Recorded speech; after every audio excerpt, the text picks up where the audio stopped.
You're looking at political gaffes caught on tape by camera-toting campaign stalkers. Well, really, they're called trackers. The kind who are illegal, even necessary. How is this high-tech internet snoop and post phenomena shape this year's election?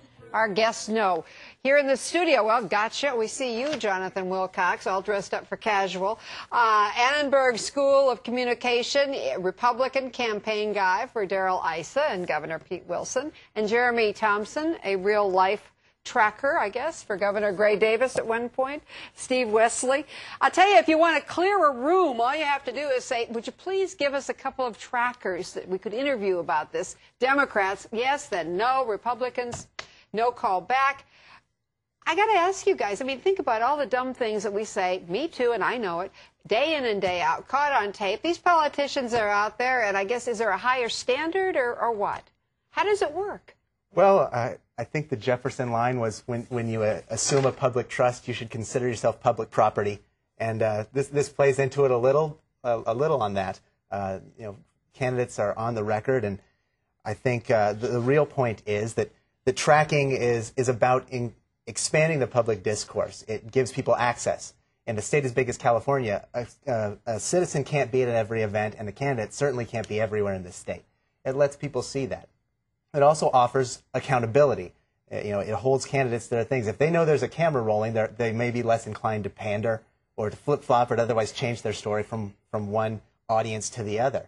And also, I think the real gleam of this is the unscripted moments. We're in Hollywood. This is L.A. There are a million stories of the outtake that made it into the final cut and really made the movie. And that's what tracking is.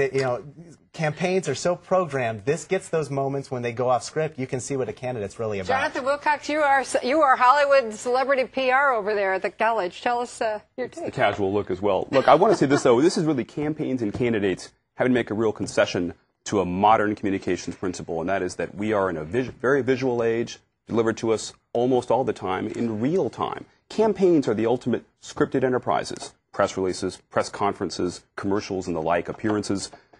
Politics, though, is dynamic. It always changes minute to minute because it's derived from public opinion. There's a space in between, then, the scripted and the unscripted. And the trackers, in many ways, are obliterating that space in between. For some, a cause for celebration. For campaigns and candidates, though, a real cause for concern. Are we seeing any of this, though, in the California race? I mean, the Democrats seem to take stuff from the Internet with Schwarzenegger, and Schwarzenegger has trackers out there. What are we seeing in this race? I'm sure there are trackers on both sides. I'm not tracking anybody in this election cycle. If I were, like you said, I wouldn't be here talking to you. That's rule number one, is the tracker stays silent with the media. Who tracks the trackers? Who tracks the trackers? I guess the Jessica's Law folks. I don't know. How much does a tracker make, or is it all volunteer? Sometimes it's volunteers. Sometimes it's folks loaned out from friendly groups. A Democrat might use somebody from a labor organization. Perhaps somebody who works for a Republican-affiliated group will send somebody to track a Democrat, because you can't have enough trackers to cover the entire state sometimes. Are there any other targets you can think of besides this guy in Montana and obviously George Allen in Virginia? Well, in many ways, everyone's a target. But I want to speak to the point about Mr. Allen and Mr.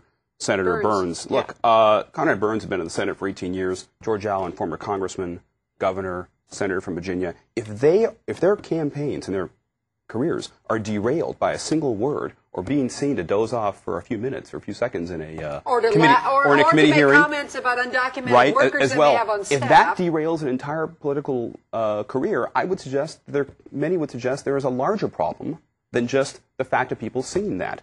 The point is, What is that the larger problem is that they can be derailed by that one thing. People and voters. Maybe people haven't seen them say things like that. When I listened to two politicians from Virginia on Meet the Press discussing women in the military and a few other issues, I said to myself, there's an institutionalized culture there that doesn't seem like it would fly here in Los Angeles. Ordinary voters are seeing people say things that may not strike them as culturally correct. Well, I think that's right.